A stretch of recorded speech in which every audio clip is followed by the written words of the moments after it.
I would like to briefly introduce you our top 100 stories competition for who is not informed about it. So the top 100 story competition is obviously a competition that aims to collect the good practices stories from all over the world. And this year we introduced some new concept and a new structure in the program. So first of all, we have a new story discovery scan. So what it means that the process is structured in two parts. One part is this new story, is the story discovery scan, and the second part is the good practice story. The story discovery scan is structured to aim to collect better stories and to support the destinations to write their best story. So it wants to help the destination to share key challenge and their values to demonstrate the real change. Then we structure also a new good practice story submission template that wants to make the submission more clear and clearly narrative to highlight the real impact that the destination wants to share. And also we have developed also a new platform that is going to be easier and improve the user experience compared to the past few years. Who are the participants? Who might be the participants this year? Mainly the same, so local destinations, regional areas, protected areas, and private destinations. If you're not sure if your destination is able to participate or not, you can either complete the eligibility check that we provide you. You can find it in our top 100 website. Otherwise, you can always text us, contact us, and ask about clarifications. What are the categories? This year we made a big bit of change in this topic. So the categories are visitor experience and destination management, people and community, nature and environment, and culture and heritage. But both the story discovery scan and the good practice stories template will support you and guide you to choose the best category for your story. How the process works. So the registration are open, and the deadline to register your destination is the 31st of March. Then we will start with the workshops and masterclass to support the destination to develop a doc story for your destination. And then with the submission of the good practice story will be the 15th of July. Then there is the process of evaluations and the selection of the winners, the top 100 stories list, and it will be announced to the destination. And the list of the top 100 stories will be presented to the unveiling ceremony that will be in October 2026. If you have any questions about this process, feel free to text me. But today we need to focus on our Story Award nominees. So I'm happy to introduce you the presenters. So we have one story that is from Halifax, Canada, and today we have Leslie Robb from Swell Impact and Jeff Nering from Discover Halifax.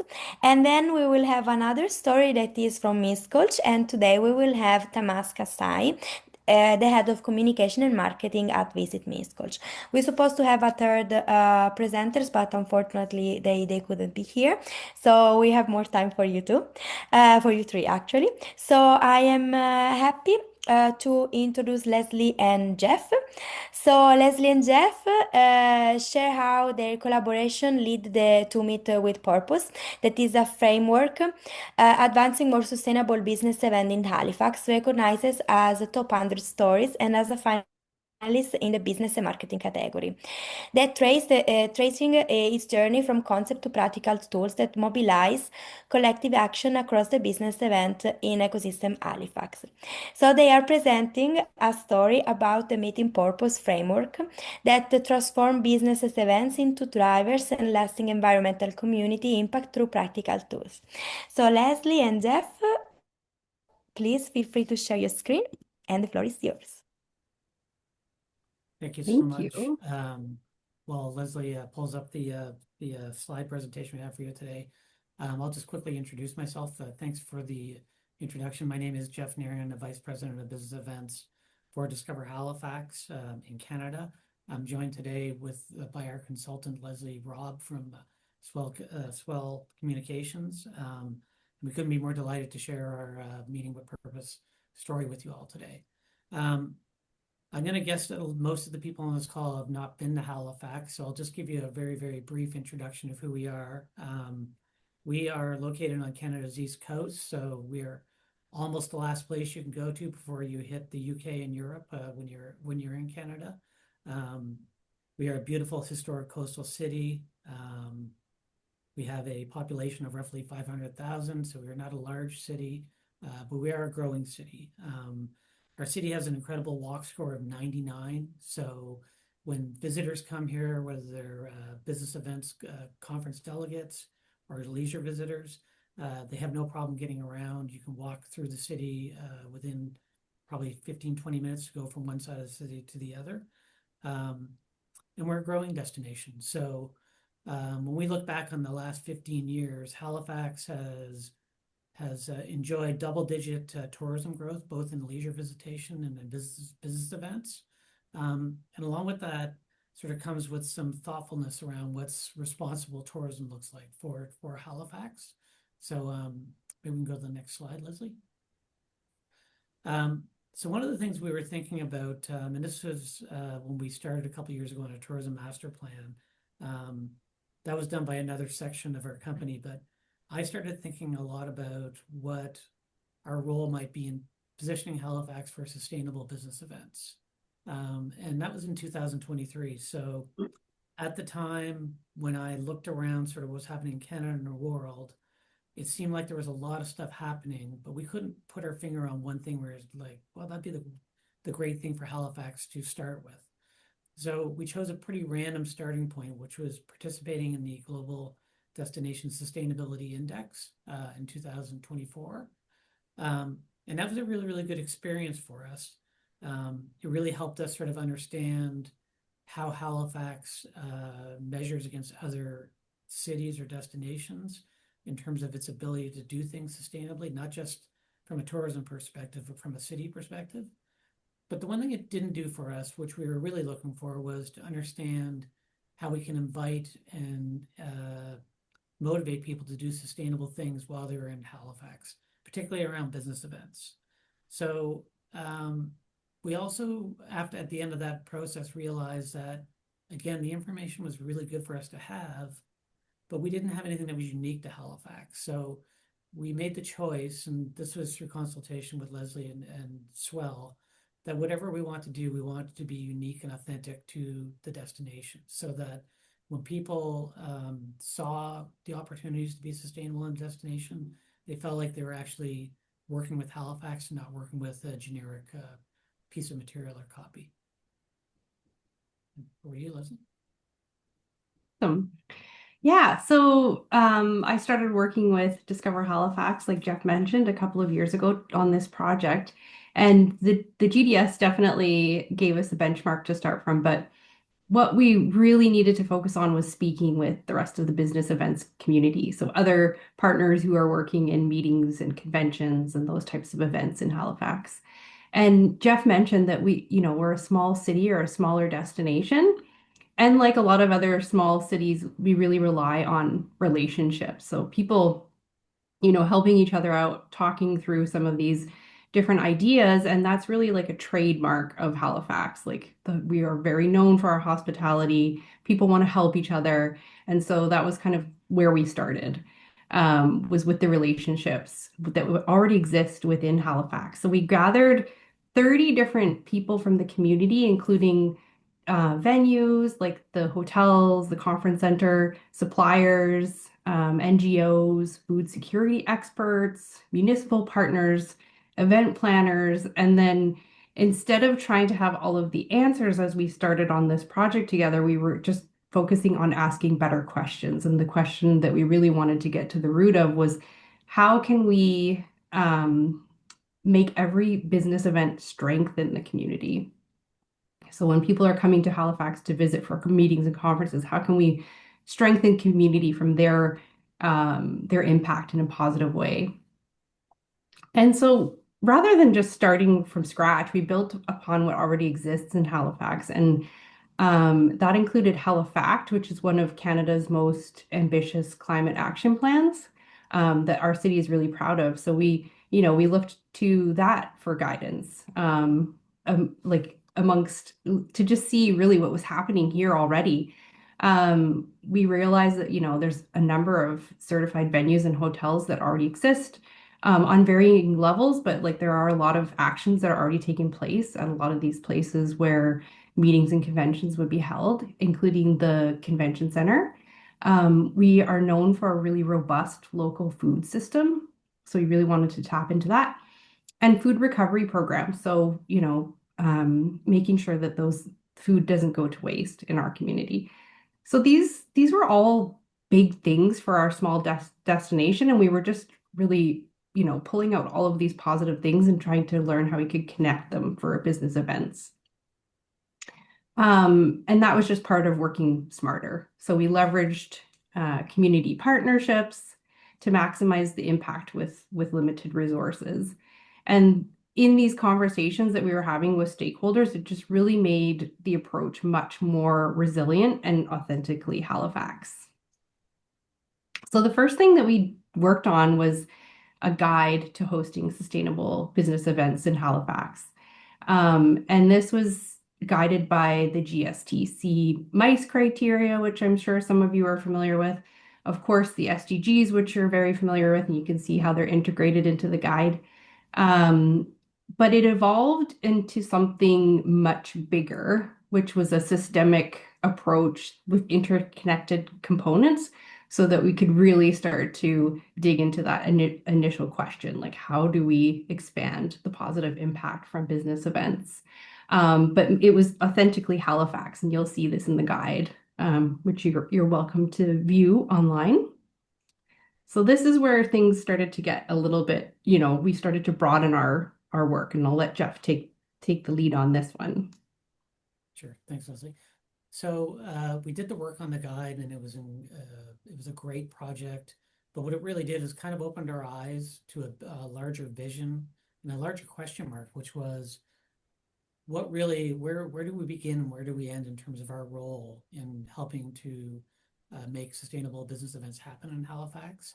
So we came up with a framework, and the framework is really an internal document that we use, and really what it is our North Star to understand what our role is in the areas that we think we should be dabbling in terms of promoting sustainable events. So we call it the Meet with Purpose framework, and there's a definition there for you, but you can see right now there beyond the definition are sort of three pillars. There's the tools for event planners.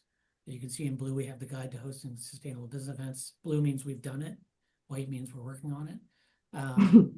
You can see that we have a track about understanding how we connect with the local community. So having impact opportunities and experiences for business events and connecting these business events to volunteer and donation opportunities if they want them.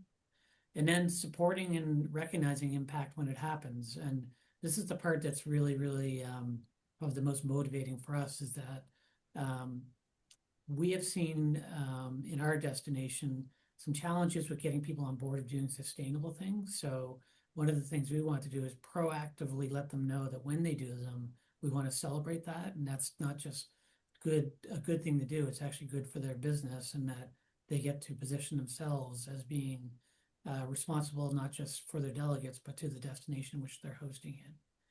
And then I guess the last comment on this Meet with Purpose framework, we look at this as something that is just a very, very fluid framework that's going to evolve over time. So we're not looking at this as a static framework. We're looking at this as something that, as we learn, and I'm sure we'll learn some things today that may add to it, but we want to continually add to this to make sure that within the buckets that are appropriate, we're doing the things that can make good business events happen sustainably. Yeah, and continuing to just have those conversations so that we can continue this work.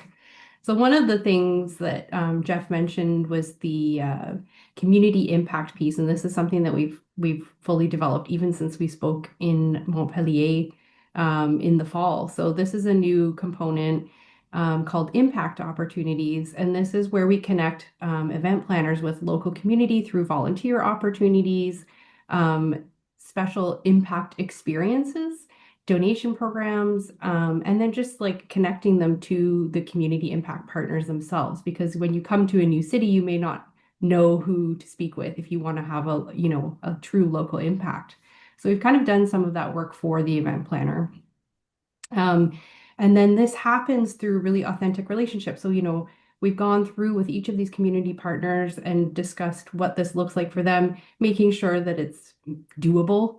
We don't want to like burden some of our local NGOs. We really want them to have a positive impact from their experience with this.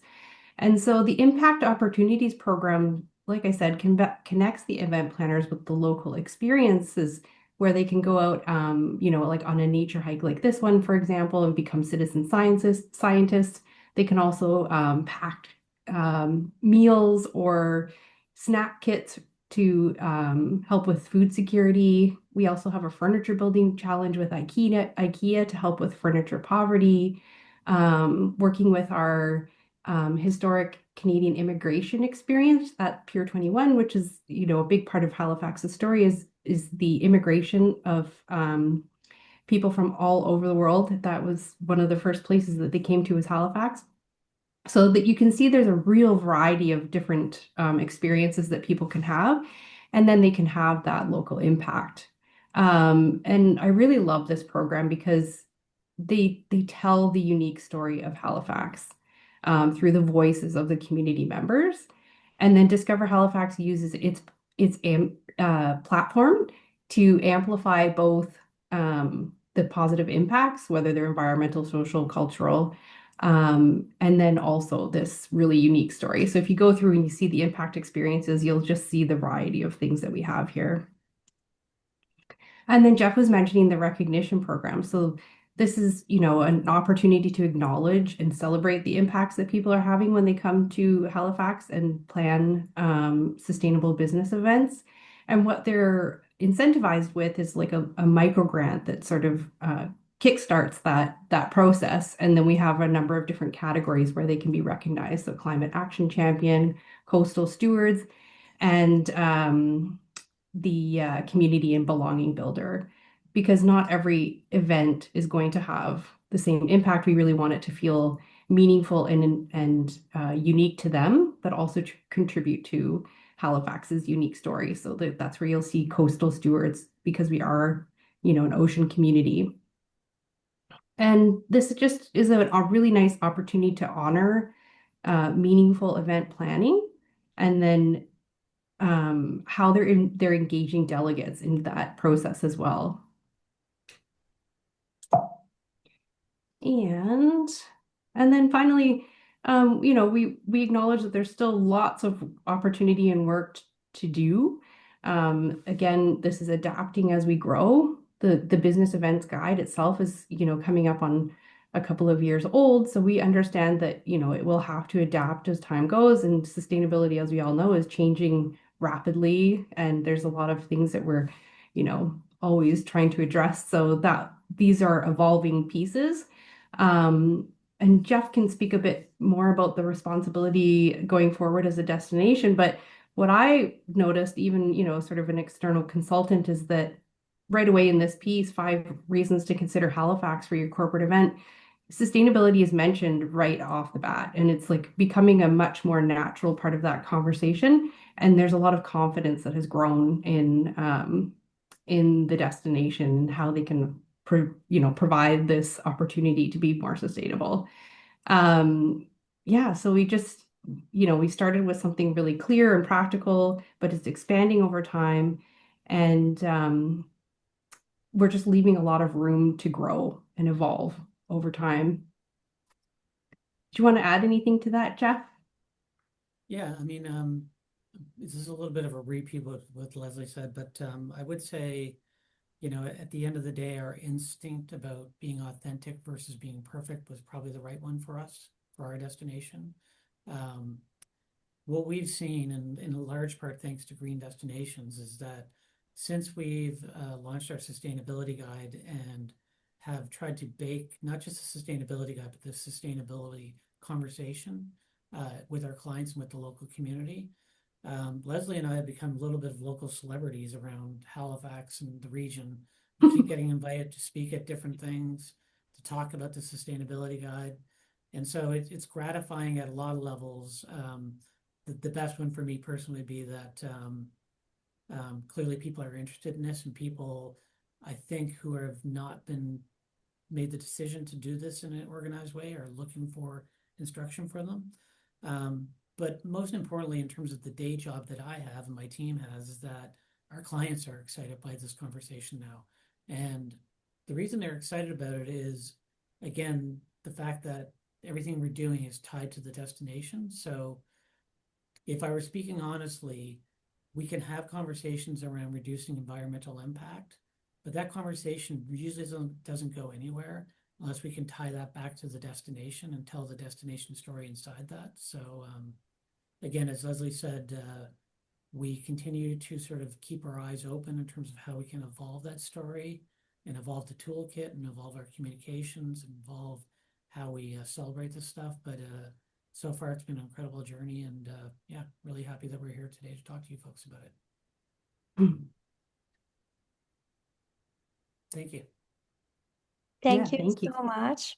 Thank you so much for sharing with us your meaningful story. I think that you said something very important, Jeff, saying that you put authenticity first, and then following what Leslie said, then sustainability came naturally part of the discussion. So really, I'm really happy to have you here today, and thank you for sharing your story. There will be time for questions from the audience at the end of the next presentation.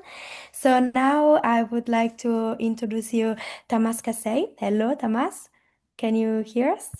And Hello, I hope you can hello. hear me. We can. And feel free to share your presentation. So Tamas is the head of communication and marketing at Visit Miskolc, and he is specialized in destination marketing, tourism communication, and storytelling based campaign. Today, he will introduce us the story of Bookie Corp or Bookie Circle, a group of restaurators, hoteliers, winemakers, and entrepreneurs launched a bottom-up movement to reshape the city images. Tamas, the floor is yours. Thank you very much. I hope that how can I share my screen? You have taken this back from me. Not okay. Now we almost can see. Okay, now we can see your screen. Thank you. Yes, cool. And here we are. Welcome to Miskolc. So the correct pronunciation is Ash for the S, and C can be C. So Miskolc. You are always welcomed in our beautiful city. And can you see the whole picture, or this your whole We your can see own everything. faces as well, or not? We can see Because all. it's in the middle anyway. Yeah. Maybe this way. Okay, cool. So uh, our main topic now in the green destinations award or program is the so-called forest to fork and edible forest, connecting together with the forest gastro train. And this is something very unique, active tourism, gastronomy, and ecotourism connecting with each other. And this has been built up from the bottom based on the interest of the local service providers and the restaurants owners and of course the citizens of the city and the leaders of the city finally. So here we are, just a little bit background. Miskolc was in the 20th century the second biggest city in Hungary, but since 1990s, in the last 40 years, our population declined from 200,000 to 150,000 after the heavy industry terminated, and today those old factories are not working anymore. But they had a 100 years old history in our city, and we were the second biggest industrial center after Budapest, capital city of Hungary. And today we are very dedicated to bring new life to our industrial area as well, and to rediscover all the things we have today inside our city. And on this picture, you can see the 12th most beautiful place in the world according to Time Out magazine. Maybe you know them as well. And this place is in the territory of Miskolc city, so it looks like you would escape from the city into the nature, but from the side of the law, it's the part of the city as well. And we have different active tourism possibilities. You can enjoy the whole area. It's absolutely a green destination to be stylish now. And we thought, and the colleagues in the restaurants thought that we have much more in Miskolc than what we are using currently. And what if we could do something brand new together, and after we rediscover our values and our possibilities. And there has been a so-called Bükk. Bükk is the mountain, the name of the mountain around Miskolc, and Bükk is a geopark in the UNESCO. So it's a UNESCO geopark, and there is only around 200 geoparks in the world. And the Bükk geopark is next to Miskolc, and named after the mountain, we have a civil association. The members are local service providers, business leaders, and they did hoteliers, winemakers, and they decided to start a bottom-up movement and to reshape the whole image about the city inside Hungary and also in international context. And they began to build a new identity, and the root is the gastronomy, and the root of the gastronomy in Miskolc is the forest. It's next to us, or it is in our city.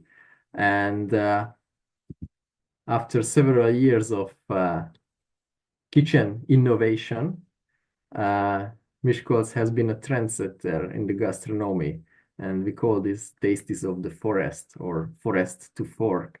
And the main point is that the base gastronomy in the city is very strong. We have nearby 6 Michelin recommended restaurants, 3 from them in the city, 3 other is nearby, half an hour from the city. So it's a gastronomy center by default, and we decided, and the guys, the entrepreneurs decided that if we are so good in gastronomy, what if if we would connect the forest with the fork, with the table, and with our local scenic forest train, everything together, and put it into a new, a brand new complex tourism product that could be a whole day experience for any traveler, and they could experience our city, experience and enjoy the forest, and eat the forest. And this is our small train. It's a very small one. You can go by a group of 60 people into the forest. And there we have a forest engineer. You can see his hands here. And on the train, we have a small, how to say, you can taste different tastes and different plants which are coming directly from the forest. And also, if we are inside the forest, there is you can see in Hungarian here, it means edible forest, you can eat it. And here we have a 1.5 hour walking tour, and we are collecting plants. And also we can try and taste real time. There you can just eat what you found on the ground. And after that small very easy walking tour, in order to be able to bring there also older people as well, so it's very safe for everyone. You can do it with your grandma or grandpa too. And after the train ride and the walking tour in the forest, we go back to the city, and we can eat what we collected inside the forest. And it's a very unique experience to recognize some plants that, oh, I just saw this 1 hour before in the forest, and now it is on my table. It's absolutely extraordinary. And I was also very happy that, oh wow, I can recognize that this is the same one, and looks quite different on the table than in the forest. So this is our lovely project, and we are here today. And here on the screen you can see Annika, who is the powerhouse in this project, and she was the one of the key players who decided to bring new life into this city and area, and keep everyone together and move into one direction. And yes, this was the end of our story and the way that we are here now. And the key points I would mention, that the first point was that we wanted to innovate something. So the need of innovation is very important. After that, we had to build up new networks, how to keep together all the service providers, all the restaurant owners, the train company, which is working, operating inside the forest, and different key players collecting together. And after our possibilities, we find them. We decided, okay, let's do something new, but keep our traditions, because the roots are very important, and even more important in the time of AI. So creating something new, it's easy, maybe. I think it's easy, but creating something new which has strong roots and traditions, that's a miracle. And based on this whole thing, our destination management bring or get a new direction, and we try to build up the whole tourism of the city onto this narrative. And we wanted to be the most sustainable and most active and the best taste city in Hungary. And hope that you will have the chance to come and visit us in live, and hopefully we can meet there in person too. Also, we have different products based on this story, and they are, how to say, blockbusters, so the people love it very much. And I think this is my last slide. Thank you very much. Thank you so much for this presentation. That was really enlightening, and also congratulations for this amazing project, and for sharing with us this your experience about like literally rebranding the city and connecting the city like with the environment, as you mentioned, with the roots of the place where you are. So now it's time for question. So I am happy to invite everybody who has any question to ask to our presenters. Okay. Yay. I have a question for Leslie and Jeff. Can you hear me right? Yes. So you have reported like really several achievements during your journey with the Discover Halifax, but I wonder which has been the most effective as key learning to make sustainability as natural part of business event in Halifax. Go ahead, Leslie. Yeah. Thank you. I think that's a great question. I think it would just sort of building off the presentation,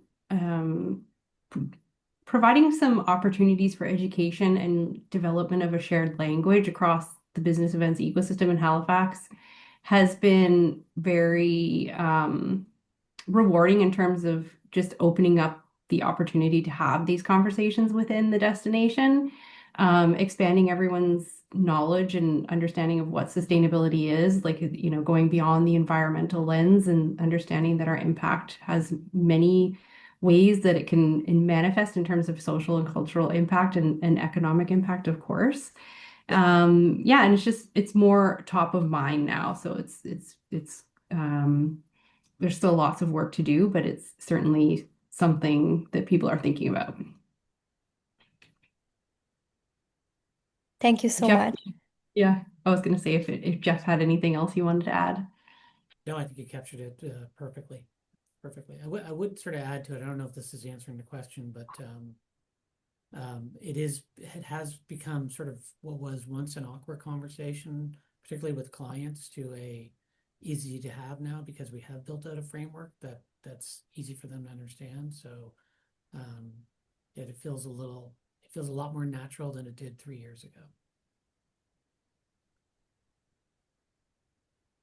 Thank you so much for your answer. And okay, I see a question in the chat from Russell. Is there a link to the impact? Okay, okay, yes, Leslie, you replied. Got it. Thank you. Thank you so much. I would move to Tamas. I have a question for you now. So we have talked about rebranding the city, and I wonder what have been the main challenges of rebranding the city, and if you have any key lessons that you would like to share with our audience today.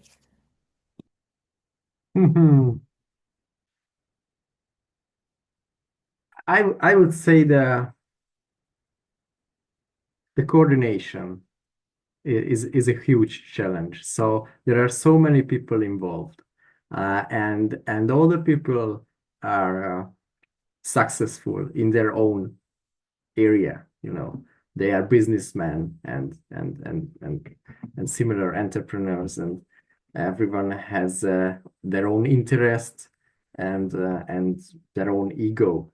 And the most important, I think, the basic of this transformation is the human side, not the environmental or something like that. We can do everything. Technology is easy if you can use it. but people are complex, and everyone wanted or wants something very good, but the plans or the inside imagination of the next chapter is different in every people, and to keep this project together and moving together into one direction, that's a huge challenge for us, and the communication, because of the image of the city in Hungary is not so good based on our industrial history, and it's a very hard job to tell our story to the whole country, that what you are currently imagining about the city is something old, and the current situation is absolutely different, and the city is just reshaped, and just come here, see, visit, explore, and go back home with a different new knowledge, and you will be surprised. This is our main uh,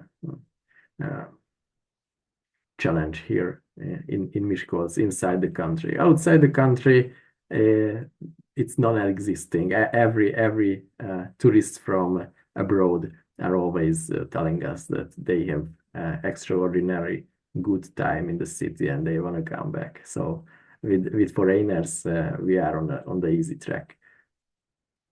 And something else is very important: the kitchen technology. So you might would do something similar at home, and I would understand this absolutely, but it's not so easy to make these plates in the restaurant on that high quality, how we do it and how we produce this in Miskolc. So the kitchen technology is a real innovation, and it is the colleagues are working on, the chefs are working on this since the COVID, so almost 6 years. They are always refining and redefining some processes inside the kitchen. So they reached a very high level already. Thank you so much for your answer. Everything is very clear. I see that Darcy raised his hand. Hi, Darcy. Hello, Emma. Thank you very much for today, Thomas, Jeff, and Leslie. Thank you very much also for today and for sharing your stories. And congratulations on all that you're doing within your destinations. It's very inspiring, and we certainly appreciate your engagement with us and sharing your stories as such.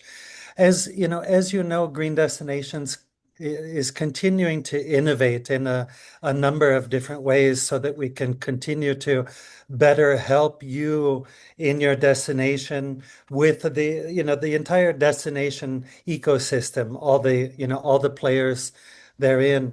I was wondering if, given the work that you're doing and that you're presenting to us, if there are perhaps particular ways or specific ways in which you think that that we might be able to help you more pertinently. I'd be interested in just exploring and understanding your thoughts on this and potential next steps.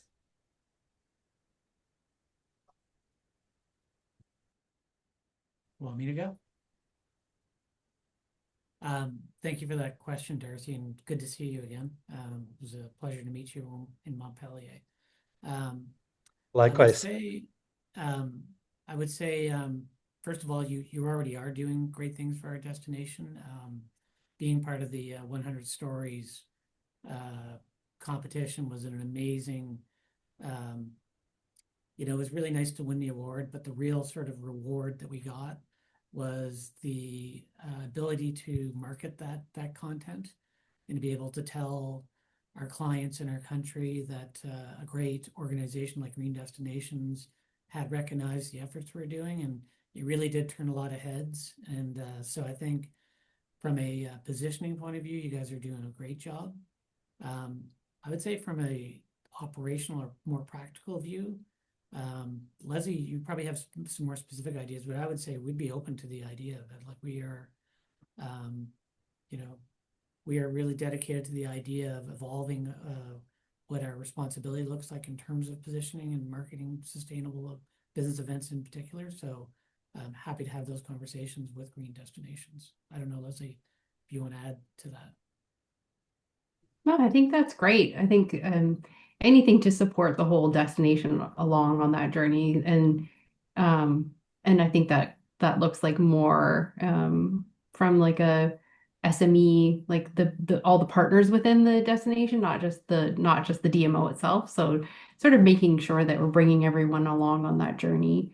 In this case, it's in relation to business events, but I imagine there's a number of destinations that have similar challenges, just getting everybody on board.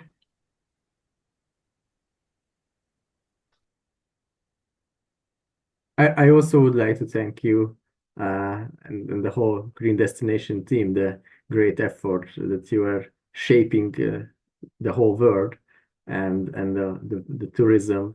And I just had one idea. I don't know how you use your media relations, but there are so huge outlets like Time Out and Travel and Leisure and etc. And what if you could make some strategic cooperation with one of them? I don't know. I just not seen, maybe it's my fault, I don't know. But that could be after such cooperation, there could be a really huge boom and an extra great impact in the whole world, I think. Of course, ITB Berlin is just the biggest event in the whole world in travel, but in the media side, maybe there could be some new waves. I would also be happy to help in this if I can. So I'm always enjoying to make something in the media. Perfect. Thank you, everyone. And Thomas, just in particular regard to what you're saying, we're having exactly this meeting here shortly this afternoon. So I will make sure that I bring it up. It's something that that we're aware of, that we're working on, and aside from our continued partnership development with organizations like Amadeus, like ATTA, like Outdoor Active, and many others. We know that we need to do more and we need to do better on this front that you're highlighting. It's something that we brought up already last year, and so I've got a team meeting about that here shortly, and with pleasure to explore this option and to see in which ways that it would make sense to cooperatively engage with you, like with you, Jeff, and Leslie as well, in order to to continue to expand the reach of the stories and the good work that you all are doing. So thank you very much. Thank you. Thank you so much for your question, Darcy, and also for your answer. From Top 100 perspective, I would like to tell you that we are also preparing something new and different, as you saw from my presentation. So my last invitation is to register to the Top 100 edition of 2026, and I also welcome everybody who would like to ask any other question to our speakers, also in the chat, as you could see. Emma, can I just connect our destinations really quickly personally? So Absolutely. I'm a second generation Canadian, but my grandmother was born in a little town, and I have no idea how to pronounce it, right above Miskolc. And we visited there back in 2024, and I had no idea that this was the same area. So, and then she immigrated to Canada in Halifax. So through Pier 21, which I mentioned earlier. So there you go. Anyway, just wanted to mention that. I can't wait to That's come back. amazing. I know. Wow. I hear a very good sister city opportunity. I'm just amazed. That is great, and it shows how the world is so small and so connected Unbelievable. also. So I am happy that we are here all together today. I would like to thank you so much for sharing your time with us and your inspiring best practice stories. So thank you again, and I think that the webinar of today it comes to an end. Thank you for your participation, to the speakers and obviously to our amazing audience. Thank you so much and wish you a lovely day.